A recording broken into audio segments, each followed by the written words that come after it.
నమస్తే, welcome to hit TV. నా పేరు నరేష్. ఆంధ్రప్రదేశ్లో liquor scam, Delhi liquor scam కంటే ఈ ఆంధ్రప్రదేశ్ లిక్కర్ స్కామ్ పెద్దది అని చెప్పి చాలామంది మాట్లాడుతున్నారు. మనతో పాటు ప్రముఖ రాజకీయ విశ్లేషకులు కేఎస్ ప్రసాద్ గారు ఉన్నారు. మాట్లాడదాం. సార్ నమస్తే. సార్ నమస్తే అండి. సార్, ముఖ్యంగా ఢిల్లీ లిక్కర్ స్కామ్ 100 కోట్లు సంథింగ్. ఆ లిక్కర్ స్కామ్లో సాక్షాత్తు ముఖ్యమంత్రి కేజ్రీవాల్ జైలుకి వెళ్ళాడు. హార్ట్ ట్రిక్ మిస్ అయింది. అంటే అప్పటి వరకు కూడా ఆపు బాగా బలంగా ఉన్న ఢిల్లీలో ఎఫెక్ట్ చూపించింది అరెస్ట్. కానీ ఆంధ్రప్రదేశ్తో పోలిస్తే ఈ లిక్కర్ స్కామ్ చాలా పెద్దది. ఒక్క కాటన్ పైన, అంటే వాళ్ళు తయారు చేసిన ఏవైతే సంస్థలు ఏజెన్సీస్ ఉన్నాయో, ఒక్క కాటన్ పైన 50 రూపాయలు, దాదాపు 40 లక్షల కాటన్లు గత ప్రభుత్వంలో సీల్ అయినాయి. అవన్నీ కూడా ఏమైనాయి, డబ్బులు ఎవరు తీసుకున్నారు, బెదిరించారు, కూర్చోబెట్టి గన్ పెట్టి మరీ డబ్బులకు బెదిరించారని చెప్పి మాట్లాడుతున్నారు రీసెంట్గా. ఏమంటారు దీని మీద? అంటే నేను కూడా జర్నలిజం చదివాను సార్. నేను ఎప్పుడు జర్నలిస్ట్గా, అంటే నా కెరియర్లో నేను ఒకసారి ఇండియన్ ఎక్స్ప్రెస్లో కూడా వర్క్ చేశాను. కానీ జర్నలిజం విలువలు దిగజార్చే వార్తలు రాసేవాడికి, ఎందుకంటే ఇది మేము సృష్టించింది కాదు సార్. నిన్న వచ్చినటువంటి కొన్ని వార్తల ఆధారంగా మిమ్మల్ని క్వశ్చన్ చేస్తాను. నేను కూడా మీరు చెప్తాను. సాధారణంగా ఏంటంటే రెడ్డింగ్తో కొన్ని వార్తలు రాస్తుంటాం, అండర్లైన్ చేయడం అని. కానీ ఏంటంటే పచ్చళ్ళు పెట్టుకున్నవాడికి జర్నలిజం ఇస్తే ఏం చేస్తారంటే, పచ్చళ్ళ చూడండి పైకి నూనె తేలితే ఎర్రగా ఉంటుంది, అది పన్నెండా ఇంకు బదులు నూనె నింపుకుంటే అంటే ఇలాంటి జిడ్డు వార్తలే రాస్తారు. ఇప్పుడు 74,000 కోట్లు ఎక్స్చెకర్కి ఒక 14 నుంచి 19 టెన్యూర్లో వచ్చిన దగ్గర 1,06,000 కోట్లు ఎక్స్చెకర్కి రెవెన్యూ వస్తే, పైపచ్చు బ్రెవరేజ్ కార్పొరేషన్ త్రూగా 60% ఏవైతే ఉన్నాయో వాటికే 5 కంపెనీలకి 60% సేల్స్ 14 నుంచి 19కి ఇచ్చిన దగ్గర కమిషన్లు వస్తాయా, లేదంటే ఉన్న డిస్టిలరీలు అన్నిటికీ ప్యారల్గా ఇచ్చుకుంటూ వచ్చిన దానికి రెవెన్యూ వస్తుందో ఒకసారి ఆలోచించుకోండి. ఫస్ట్ ప్రభుత్వం వ్యాపారం చేస్తే కమిషన్లు అడిగేస్తారు. అంటే ప్రభుత్వంలో పెద్దలకు అనుచరులుగా ఉన్న వ్యక్తులు, అదే మీరు వ్యక్తి రాసేస్తే అలాగే ఉంటుంది. జిడ్డు వార్తలను ఎందుకన్నానంటే, ఇప్పుడు మనకి CCIL అన్నట్టు ఉంటుందండి. వాళ్ళు ఏం చేస్తారంటే ఇలాంటివి క్రైమ్ రిపోర్ట్స్ అన్నిటికీ అప్పుడున్న లిక్కర్ యారక్ షాపుల అందరూ కూడా కంప్లైంట్ ఇస్తే వాళ్ళు ఒక క్రిటికల్ ఆడిట్ చేశారు. చేసి ఎస్టాబ్లిష్ చేసింది ఏంటి తెలుసా, QR కోడ్ అని ఒకటి ఉంటుంది. మనం చూడండి డిపార్ట్మెంట్ స్టోర్కి వెళ్తే మనకి ఇలా స్కాన్ చేసి ఇచ్చేస్తారు.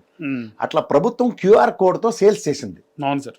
ఎక్స్చెక్కర్కి ₹1 కూడా డీవియేట్ కాలేదని ఒక జడ్జిమెంట్ ఇచ్చింది. వెర్డిక్ట్ అది చెప్పాలంటే. అండ్ కాగ్ రిపోర్ట్లో ఎక్కడ కూడా ఒక ₹1 వైలేట్ అయిందని లిక్కర్ దీంట్లో ఎక్కడ చెప్పలేదు.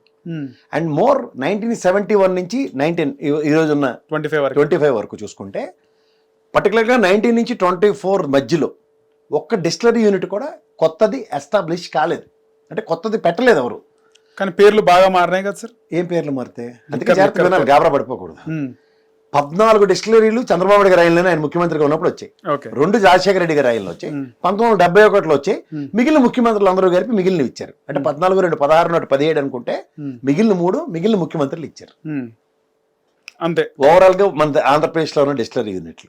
సో ఈ డిస్టిలరీ యూనిట్లో 14లో ఎంతమంది చెప్పమంటారు? యనమల రామకృష్ణ గారు సొట్టపోలివి, అలా మన కడప దగ్గర ఉన్న మైదుకూరు తాలూకా యాదవ్ గారు సంబంధించిన ఇలా ఎంతమంది తెలుగుదేశం ఉన్నాయో చెప్పాలంటే లెక్క జమ్మలేదు. SPV యూనిట్స్ కూడా ఈ మధ్యన ఎవరైతే తీసారో కూడా తెలుసు, వాళ్ళు కూడా ఉన్నారు కదా సార్ స్కామ్ లో. అందుకనే వీళ్ళందరూ ఉన్నారు దగ్గర. ఈ లిక్కర్ బ్రాండ్స్ ఏవైతే వచ్చాయో, సూమోలు, గీమోలు, టక్కులు, టిక్కులు, స్పెషల్ స్టేటస్, ఇవన్నీ స్పెషల్ స్టేటస్. బూమ్ బూమ్ అనేది ఇంటర్నేషనల్ బ్రాండ్. మళ్ళీ బూమ్ బూమ్ ఇస్ ఇంటర్నేషనల్. తెలంగాణలో దొరకదు కదా సార్, దొరకదు. బీర్ దొరకదా? Boom boom is the brand. ఇప్పుడు మీకు కింగ్ ఫిషర్ అని ఉంది, కింగ్ ఫిషర్ బీర్లు ఉన్నాయి. అలాగే ఇంకోటి అండి UB బ్రాండ్ అని ఉంటాయి. UB బ్రాండ్ ప్రోడక్ట్స్ అని ఉంటాయి. నాకు ఐడియా లేదు సార్. ఎవరికి ఐడియాలు ఉండవు. అందరూ ఇంటర్వ్యూలో కూర్చుంటే అచ్చానే పచ్చపసలే. ఆ బ్రాండ్ ఐడియా లేదు సార్. జనరల్ గా చెప్తున్నా. ఇప్పుడు దాని ఏమంటారు, షావలిస్ ఒక కంపెనీ కదా సార్. అది షావలిస్ కంపెనీలో ఎన్ని బ్రాండ్లు ఉన్నాయి? ఇవి అలాగే బూమ్ బూమ్ అనేది ఒక ఇంటర్నేషనల్ బ్రాండ్ కింద మల్కాజ్గిరిలో ఒకటి ఉంది షావలిస్ కంపెనీ. అదే చెప్తున్నాను సార్, వాళ్ళు తయారు చేసి ప్రోడక్ట్లు ఎన్ని ఉంటాయి. ఇప్పుడు ఒక బీర్ ఒకటే కాదు కదా. అవును. విజయమాలియా బ్రాండ్ ఒకటి ఉంటుంది, దాని ఏదో ఉంటుంది KF. అంటే కింగ్ ఫిషర్లు ఎన్ని ఉన్నాయి? కింగ్ ఫిషర్ అల్ట్రా ఉంది, కింగ్ ఫిషర్ స్ట్రాంగ్ ఉంది, కింగ్ ఫిషర్ లైట్ ఉంది, కింగ్ ఫిషర్ ప్రీమియం ఉంది, బ్లూ ఉంది. అదేంటండి, అలాగే కింగ్ ఫిషర్ అన్నది ఒక brand. Kingfisher light, Kingfisher కాదండి, అలా మాట్లాడనా. అలాగే బూమ్ బూమ్ అన్నది ఒక బ్రాండ్ తో బీరా బ్లాండ్. ఓకే, బూమ్ బూమ్ అనేది మొత్తం కంపెనీ. బూమ్ బూమ్ లో బీరా ఇవన్నీ దాంట్లో వచ్చిన బై ప్రొడక్ట్స్. బీర్లే అవి ఇంటర్నేషనల్ స్పాన్సర్స్ కూడా, క్రికెట్ మ్యాచ్లకి, టెన్నిస్లకి కూడా బూమ్ అని ఉంటాయి. ఏపీలో దీన్ని క్రియేట్ చేయలేదు. బూమ్ బూమ్ ఎవరు క్రియేట్ చేయరు. అది స్పెషల్ స్టేటస్ సార్. ప్రభుత్వం చీప్ లిక్కర్ అమ్ముతుంది కదా, ఉమ్. Cheap liquor అమ్ముతుందా అమ్ముతుంది. ఇప్పుడు నెంబర్ 1 బ్రాండ్ అని ఉంటుంది లెక్కర్, ఏది మెక్డానల్డ్స్ వాడిది, ఉమ్. అవునా కదా, బట్ చిన్న నిప్పుల్ బాటిల్లో ఇస్తారు. ప్రభుత్వమే చీప్ లిక్కర్ తయారు చేసే అమ్మే కార్యక్రమం కూడా ఉంటుంది. అప్పుడు వాళ్ళు ఏం చేస్తారంటే కొన్ని బ్రాండ్లు రిజిస్టర్ చేసుకుంటారు. ఓకే. ఈ బ్రాండ్లన్నీ రిజిస్ట్రేషన్ చేసింది ఎక్కడ తెలుసా, ఉమ్. 14 నుంచి 19 మధ్యలోనే రిజిస్టర్ అయ్యి ఉన్నాయి. ఉమ్. జగన్మోహన్ రెడ్డి 19 నుంచి 24 దాకా కొత్త బ్రాండ్లు ఏమైనా రిజిస్టర్ చేసాడంటే మళ్ళీ డిబేట్కి నేను సిద్ధం. అంతే అంటారు. అవన్నీ చంద్రబాబు గారి ఆయనలో తీసుకున్న బ్రాండ్ల పేర్లే. రిలీజ్ అయిన మాత్రం జగన్మోహన్ రెడ్డి ముఖ్యమంత్రి అయిన తర్వాత, జగన్మోహన్ రెడ్డి గారు ముఖ్యమంత్రి అయిన తర్వాత రిలీజ్ అయినా, అంతేనా సార్? ఆబ్వియస్లీ ఇప్పుడు పేటెంట్ రైట్స్ అని కొన్ని ఉంటాయి, లేదా బ్రాండ్ రిజిస్టర్ చేస్తారు. ఆ రిజిస్టర్ చేసిన బాటిల్ ఏంటి, బాటిల్ కంపెనీ కొని బాటిల్ దానికి స్టిక్కర్ అంటిస్తుంది, దీని పేరు బూమ్ బూము, దీని పేరు తొక్క, దీని పేరు తోటకూర అని. నీకు అర్థమవుతుందా? ఆ తొక్క తోటకూరలకు పేర్లు పెట్టుకుని దానికి ఒకడేమో ఇందాక మీరు చెప్పినవి లెజెండ్లు ఇవన్నీ ఉంటే మనం ఏం చేస్తాం, దానికి స్పిరిట్ ప్రభుత్వమే తయారు చేసి అమ్ముతుంది, దాని మీద క్యూఆర్ కోడ్ పెడుతుంది. క్యూఆర్ కోడ్ పెట్టినప్పుడు దాని పేరు బూమోను మీరు చెప్పినట్టు, లేకపోతే లెజెండ్ అనొచ్చు, లేకపోతే ఇంకోటి ఏదో పేర్లు పెట్టి ప్రభుత్వం అమ్ముతోంది. నేను లెజెండ్ బ్రాండ్ 250 రూపాయలకు అమ్ముతున్నాను, క్యూఆర్ కోడ్ కొడితే 250 వస్తుంది. క్యూఆర్ కోడ్ కొట్టిన తర్వాత బిల్లు క్యాష్ ఇస్తేనేటి ఏ రూపాయలు డబ్బులు తీసుకెళ్ళి అప్పచెప్పాలి కదా. జగన్మోహన్ రెడ్డి హయాంలో బాగా ఆదాయం వచ్చింది కదా సార్ లిక్కర్ కంపేర్ టు 14-19తో కంపేర్ చేస్తే దగ్గర 32,000 కోట్లు ఎక్స్ట్రా వచ్చింది ఎక్స్చెక్కర్. మొత్తం కూడా జగన్మోహన్ రెడ్డి గారి స్ట్రాటజీ సంపద సృష్టించడానికి ఒక ప్రభుత్వం ఒక వినూత్న పథకం తీసుకుంటుంది, తప్పే ఉంది దాంట్లో. ఓకే. కానీ మొత్తము ఈ జగన్మోహన్ రెడ్డికి ఆదాయం పెరగడానికి రీజన్ ఏంటంటే, ఇప్పుడు ఇదే ప్రైవేట్ వ్యాపారం అనుకోండి, వాడు ట్యాక్స్ కట్టాలి, ఆ ట్యాక్స్ అంతా వాడికి ఏదో ఉండదు కదా, ఓన్లీ స్పిరిట్ సప్లై చేసి కూర్చుంటుంది. అవును. కానీ వీడు ఏం చేశాడు, గవర్నమెంట్ పరంగా ట్యాక్స్ కూడా మనమే ఇస్తున్నాం. ఓకే. సో ఓవరాల్ గా ఆదాయం మనకే కదా. ఈ 10 రూపాయలు వస్తువుకి 2 రూపాయలు ట్యాక్స్ అండి, 12 రూపాయలకి రాష్ట్ర ఖజానాకి ఆదాయం కదా, అలా పెరిగింది. నవరత్నాలో భాగంగా మద్యపాన నిషేధం అని కూడా అన్నాడు కదా సార్ గతంలో, అన్నాడు. ఎందుకు అది చేయలేకపోయినాడు? ప్రాక్టికల్ గా నాట్ ఫీజిబుల్ అండి. మీకు తెలుసు ఎన్టీఆర్ గారు చేసినారు కదా, అది కూడా ఆయన ఫెయిల్యూర్ అయ్యింది కదా. అయితే చంద్రబాబు నాయుడు గారు దాన్ని రాగానే పునరుద్ధరించారు కదా ఆయన, గవర్నమెంట్ రాగానే. ఎందుకు కదండి, మనం 2,800 కిలోమీటర్ల పైసలుగా బార్డర్ షేర్ చేసుకుంటున్నాం. బోర్డరింగ్ స్టేట్ లో లిక్కర్ దొరుకుతుంది అనుకోండి, గతంలో మనం బీదర్కి స్పెషల్ బస్సులు వేసి తీసుకెళ్ళేవారు తెలుసా మీకు. ఓకే. లిక్కర్ బ్యాన్ ఉన్నప్పుడు వీకెండ్స్ లో ఇక్కడ మీరు అక్కడ ఉన్నారు లేదు కదా, మేము తెలంగాణలో కాబట్టి మాకు తెలుసు. వీకెండ్ ప్రోగ్రామ్ అది, శుక్రవారం శనివారం ఆదివారం అయితే. ఓహో, మీరు కూడా వెళ్ళేవారు? నేను కదా, మా ఫ్రెండ్స్ బ్యాచ్ నేను వెళ్ళినదంతాలో తప్పే ఉంది. ఓకే. అంటే దళారులు అంటారు కదా, మధ్యవర్తులు బాగా లాభం వచ్చేది వాళ్ళకి. ఇంకా ఇప్పుడు ఈ మిలిటరీ సరుకు ఉంటుంది, మిలిటరీ వాళ్ళకి సర్టన్ ఇది ఉంటుంది. ఆ టైంలో మిలిటరీ వాళ్ళు ఎంతమంది సంపాదించిన వాళ్ళు, రిటైర్ అయిపోయిన వాళ్ళు, బ్లాక్ లో అమ్మే వాళ్ళు, సంపాదించే వాళ్ళు చాలా ఉన్నాయి కదా. ఖచ్చితంగా ఆగదు ఎంత బ్యాన్ చేసినా. అంటే బోర్డరింగ్ స్టేట్స్ అన్ని మనకి 2,800 కిలోమీటర్లు ఉన్నప్పుడు, ఇప్పుడు ఉదాహరణకి మనకి తెలంగాణలో ఎక్కడ దొరుకుతుందండి, ఖమ్మం బోర్డర్ ఎంత ఉంది మనకి, విజయవాడకి ఎంత దూరం, కోతవేడి దూరం. ఎన్ని రకాల మార్గాలు ఉంటాయి లోపల రావడానికి. అవును. అక్కడ ఒరిస్సా బోర్డర్, ఇటుపక్క యానం, అవును, యూనియన్ టెరిటరీ. నేను ఎగ్జాంపుల్స్ చెప్తున్నా. సో ఇవన్నీ దృష్టిలో పెట్టుకుని కొన్ని ప్రాక్టికల్గా నాట్ పాసిబుల్. కానీ ఇతను ఏం చేశాడంటే నియంత్రించడానికి ఫినామినల్ ట్యాక్సెస్ వేసాడు దాని మీద. ఎందుకంటే కన్సంప్షన్ తగ్గింది. జగన్మోహన్ రెడ్డి ఆయనలో కన్సంప్షన్ కంపేర్ చేస్తే, మీకు చిన్నది చెప్తాను, అదేంటది పవర్ స్టార్ అనేది ఒక బ్రాండ్ ఉంది. మీకు చిన్న లెక్క చెప్తారు, అది 14 నుంచి 19 దాకానండి దగ్గర 17 లక్షల కార్టూన్లు ఎన్నో అమ్మారు దాన్ని. 17 లక్షల కార్టూన్లు పవర్ స్టార్. ఓకే. అంటే పేరు కోసం కొన్నారంటారా సార్? ఏదైనా అది సేల్స్ జరుగుతాయి. లెక్కర్ అప్పుడు 14-19 చంద్రబాబు నాయుడులో నేను లెక్కర్ బ్యాన్ చేస్తాను ఇలాంటి స్టేట్మెంట్లు లేవు కదా. బట్ ప్లస్ ఇదే జగన్మోహన్ రెడ్డి ఆయనలో అదే బ్రాండ్ దగ్గర 1.7 lakhs కార్టన్స్ అమ్మారు. ఓకే. మీకు అర్థమవుతుంది అంటే ఆల్మోస్ట్ డౌన్ సైజ్ అయిపోయింది. ఈవెన్ బీర్లు కూడా మీరు కంపారేటివ్ సేల్స్ చూడండి డౌన్ సైజ్ అయ్యింది. కానీ ట్యాక్సెస్ రూపంలో ఎక్కువ రెవెన్యూ మనకి ఎక్స్చెక్కర్కి ఎక్కువ వచ్చింది. అదే మీకు డిఫరెన్స్ ఫిగర్. ఓకే. సో ఈ లిక్కర్స్ కానీ పెద్దది అంటున్నారు, ఏమంటారు దీనిపైన? ఎందుకంటారు? ఇప్పుడు నేను ఒక మాట చెప్తా సార్, ఇప్పుడున్న పరిస్థితుల్లో స్కామ్ ఎలా జరుగుతుంది, నేను ఎందాక చెప్పింది ఏంటి, ఎక్స్చెక్కర్కి ఇప్పుడు బార్ లైసెన్స్ ఫీజు ఉంటుందా, నెక్స్ట్ వైన్ షాప్ పెడితే లైసెన్స్ ఫీజు ఉంటుంది కదా, ఇవి రద్దు చేస్తే ప్రివిలేజ్ ఫీజు అని ఉంటుంది. ఆ ప్రివిలేజ్ ఫీజు రాకుండా 6,500 కోట్లు ఎక్స్చెక్కర్కి రెవెన్యూ లాస్ వస్తే దానివల్ల గవర్నమెంట్కి నష్టం జరిగినట్ట లాభం జరిగినట్ట చెప్పండి. ఇప్పుడు ఈ గోవిందప్పగాడు మీరు కేసు పెట్టారు చూసారు కదా, కేసు ఏటో తెలుసా? మీరు నమ్మకూడదు, నేను ముందే చెప్తాను. చెప్పండి సార్. ఇప్పుడు మనకి ఇందాక మనం షావలిస్ ఇవి వేరే ఉంటాయి కదా, కింగ్ ఫిషర్, ఇలాంటి ఎగ్జాంపుల్స్ చెప్తున్నారు. ఈ బ్రాండ్లు ఏవి అమ్మకుండా ఉండడానికి అడిగి లంచం ఇచ్చారట. ఎవడన్నా అమ్ముకొనిస్తే నాకు లంచం ఇస్తారా, అమ్మొద్దనడానికి లంచం ఇస్తాడు ఎవడన్నా? మళ్ళీ మనబడి చెప్పండి. అమ్ముకోవడానికి ఇస్తారు కదా, అమ్మొద్దనడని చెప్పి ఇలా కేసు పెట్టారు. గోవిందప్ప ఈ ఫెనామినల్ బ్రాండ్స్ ఏవైతే ఉన్నాయో ఈ ఆంధ్రప్రదేశ్లో అమ్మకూడదని లంచం తీసుకోవడానికి అభియోగం. అది కామెడీగా లేదు మీకు? ఇప్పుడు 4,600 షాపులు ఎన్నో మనకి షాపులు ఉన్నాయండి. ఓకే, అవి కుదించి 2,000 చిల్లర చేశారు అనుకోండి, ఆదాయం అరే నాకు షాప్ పెట్టుకోవడానికి లంచం ఇస్తానంటారా, లేకపోతే షాప్ తీసేసినందుకు లంచం కూడా ఇస్తాడు? చెప్పండి మీరే. పెట్టుకోవడానికి ఇస్తాం సార్, షాప్ ఉంది కదా నాకు పెర్మిట్ రూమ్ కూడా ఇవ్వండి సార్, ఎందుకంటే పక్కన బార్కి వెళ్ళి ఎక్కువ తాగుతున్నారు సార్, మా దగ్గర పెర్మిట్ రూమ్లో ఫ్రీయే కదంటే వీడికి సేల్స్ పెరుగుతాయా తగ్గుతాయా? పెరుగుతాయి. సో దానికని పెర్మిట్ రూమ్ అంటే ఈ లంచం ఇస్తాడా ఇవ్వడా? ఇవ్వాల్సిందే. మరి జగన్మోహన్ రెడ్డి పెర్మిట్ రూమ్లో తీసేస్తే అవును, తీసేసిండు. మరి లంచం వాడికి ఇస్తారు? ఉన్న లిక్కర్ షాపులు తగ్గించి పెర్మిట్ రూమ్లేమో తగ్గించి పెర్మిట్ రూమ్లు తీసేస్తే తాగే ఆస్కారమే లేకుండే అక్కడ చేసేస్తే బయట పోయి తాగడమే, అయితే ఇంటికి వెళ్ళి తాగడమే, నోరు అక్కడ ఎక్కడ తాగే పరిస్థితి లేదు. అది.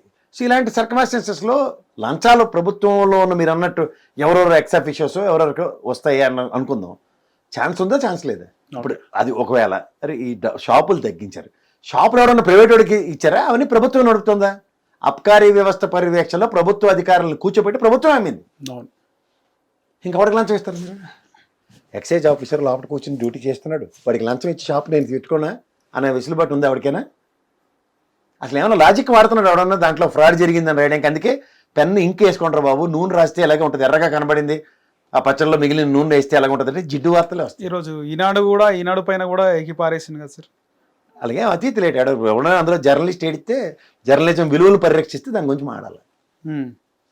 జర్నలిజం వన్ సైడ్ ఉండదు కదా సార్, ఉన్న పత్రికల్లో కొన్ని వన్ సైడ్ ఉన్నా కూడా ఎంత వన్ సైడ్ అయినా నిజం రాయండి రవి, వాస్తవం రాయండి, ఎవడు కాదన్నాడు. నిజంగా లెక్కర్ పార్టీకో పేపర్ అయిపోయింది కదా సార్, పార్టీకో పేపర్ అయిపోయింది, అయిపోతే పార్టీ కరపత్రం. ఎవడైనా ఇప్పుడు సాక్షి పేపర్ చదవమని ఎవడని చెప్తున్నాడు, అలాగే ఈనాడు పేపర్ చదవమని, ఆంధ్రజ్యోతి వార్తలు తెలుసుకోండి సార్, క్రెడెన్షియల్స్లోకి వెళ్తే మీకు అర్థమవుతాయి. సిసిఐ రిపోర్ట్ ఏమిచ్చిందో చూడు, కాగ్ రిపోర్ట్లు ఏమున్నాయి చూడు, బడ్జెట్లో గత ప్రభుత్వం ఈ ప్రభుత్వం కంపారిజన్స్ చూసుకో, ఎక్స్చెకర్కి ఏ విధంగా వస్తుంది అన్నది. ఇవేవి లేకుండా గుడ్డు చేల్లో పడినట్టు ఏది పడితే రాసేస్తే ఎక్కడ చేస్తారండి ఎవడన్నా? ఇప్పుడు సిసిఎల్ రిపోర్ట్ ప్రామాణికమే కదా, ఆల్మోస్ట్ జడ్జిమెంట్ వచ్చింది దాంట్లో, derived on judgement as far as liquor is concerned in the state. నీకన్నా ముందు ఒక ప్రొయాక్టివ్గా set of people have gone to the court, outcome అలేవి లేదన్నప్పుడు నువ్వు ఎక్కడి నుంచి తీసుకొస్తున్నావు ఆవిడే? ఓకే, జగన్మోహన్ రెడ్డి మార్కుని లేకుండా చేయాలా, జగన్మోహన్ రెడ్డి ఎలాగైనా సరే ఏం చేసినా తప్పే కాబట్టి జైల్లో పెట్టేయాలా అన్న కాన్సెప్ట్ డ్రైవ్ చేస్తే చేయండి, ఎక్కడికైనా వెళ్తుంది. ఇప్పుడు ఆయన ప్రతి విషయంలో అసెంబ్లీ వేదికగా ప్రతి విషయంలోనూ అగ్నిపునీతిలో బయటకు వచ్చాడు, కడిగిన ముత్యంలో వచ్చాడు. రంగులు అన్నారు 3,000-4,000 కోట్లు రంగులు తగలబెట్టేసాడు తినేసాడని, ఈరోజు చెప్తే 199 కోట్లు లెక్క. కరిపఫ్లు తొక్క తోటకూరలు అని చెప్పారు, అవన్నీ 70 కోట్లు. ఇప్పుడు ఈ ఎవరు మనకి ఆడుదాం ఆంధ్రాలో రోజమ్మ మొత్తం డబ్బులు తినేసింది అన్నారు, ఏమైంది? రుషికొండ జగన్మోహన్ రెడ్డి ప్యాలెస్ కట్టుకున్నాడు, ఆయన కోసమే కట్టుకున్నాడు, అది ఇదని ఎలక్షన్ దాకా వెళ్ళారు. లాస్ట్కి నోరెళ్ళబెట్టి చంద్రబాబు నాయుడు గారు, లోకేష్, ఎవరు మన గంటా శ్రీనివాసరావు గారు, పవన్ కళ్యాణ్ అందరూ ఫోటోలు తీసుకున్నారు. అబ్బా చంద్రబాబు గారు అయితే ఇది జపాన్ టెక్నాలజీతో కట్టారు, మానవ మాత్రం ఎవరు కట్టలేదు, నా జీవితంలో ఎవరికి కట్టలేదు, ఇది ఒక అద్భుతం అని చెప్పాడు ఆయనే. ఎవరికి కట్టాడు? అది పర్యాటక రంగ అభివృద్ధికి ఆంధ్రప్రదేశ్ ఖజానా నుంచి మనమే కట్టుకుంది. ఇవాళ దీంట్లో అంతకుముందు హరిత రిసార్ట్స్ ఉండే కదా సార్, ఉండేవి. ఎప్పుడు మీరు మీ తాతగారు ముత్తాతగారు కట్టిన మిద్దిల్లు ఉంటుంది, దాంట్లో ఇంకా బతికేస్తారు మీరు? బాగానే ఉండే, బాగానే ఉండేవా? మీరు వైజాగ్? నాది వైజాగ్, నేను చదువుకుని ఆంధ్ర యూనివర్సిటీలో చదువుకుని వచ్చినండి. ఎప్పుడో రామారావు గారు పెట్టిన టైంలో ఫస్ట్ ఉండండి, రామారావు గారు పెట్టిన టైంలో ఆయన ఫస్ట్ రుషికొండ మీద చిన్న చిన్న కాటేజీలు కట్టాడు. తర్వాత రాజశేఖర గారు వచ్చి దాన్ని హరిత రిసార్ట్స్ చేశారు. హరిత రిసార్ట్స్ కింద ఇప్పుడు హరిత అన్నది రాష్ట్ర ప్రభుత్వ వ్యాప్తంగా పర్యాటక రంగ అభివృద్ధి కోసం తీసుకున్నారు. ఇక్కడ జరిగింది ఏంటంటే పర్యాటక, ఇప్పుడు చంద్రబాబు గారు సింగిల్ విండో అని చెప్పి ఈ సేవ స్టార్ట్ చేశారండి, అందులో 1-2 ఉండేవి. తర్వాత కిరణ్ కుమార్ రెడ్డి గారు వచ్చి 22 ప్రయోజనాలు 32 ప్రయోజనాలు చేసి అది మీ సేవ చేసాడు. తర్వాత ఇవాళ సచివాలయ వ్యవస్థలో మొత్తం రెవెన్యూ డిపార్ట్మెంట్ మొత్తం అంతా ఆల్మోస్ట్ సెక్రటరియట్లో పనిచేసి ఇవన్నీ అక్కడే గ్రామ స్థాయిలో పనులు జరుగుతున్నాయి. These are all improved ways of doing things. అలాగే ఎప్పుడో రామారావు గారు అంటే 1983, ఇవాళ 2025, ఎన్ని సంవత్సరాలు అండి? 43 సంవత్సరాలు. 43 సంవత్సరాల తర్వాత ఏ బిల్డింగ్ అయినా కుదేలవకుండా ఉంటుందా? 45 years అయిందా సార్ ఆ బిల్డింగ్స్? మరి 1983లో రామారావు గారు వచ్చినప్పుడు కట్టినవి. ఓకే, అందుకనే పడిపోతే రాజశేఖర రెడ్డి గారు వచ్చి పేరు మార్చిండా సార్? హరిత రిసార్ట్స్ కింద కట్టాడు సార్ ఆయన, కాటేజెస్ చెప్తున్నాను రుషికొండ మీద.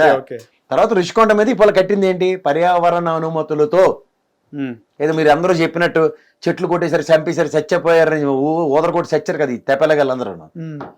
చెట్లు కొట్టేసి గ్రీన్ పరదలు 2,17,000 మొక్కలు నాటాడు ఆయన.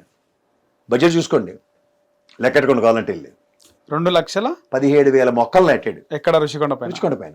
ఓకే, కొండను చెక్కేసిన తర్వాత, చెక్కి కట్టిన తర్వాత కట్టింది కూడా పర్యావరణ అనుమతులు తీసుకుని. మీకు అర్థమవుతుందా? ఓకే. వీళ్ళు చెప్పిన అబద్ధాలు నమ్మితే ఇలాగ ఉంటుంది. పనికిమాల పేపర్లోనో పనికిమాల వాళ్ళు చెప్పే వార్తలు.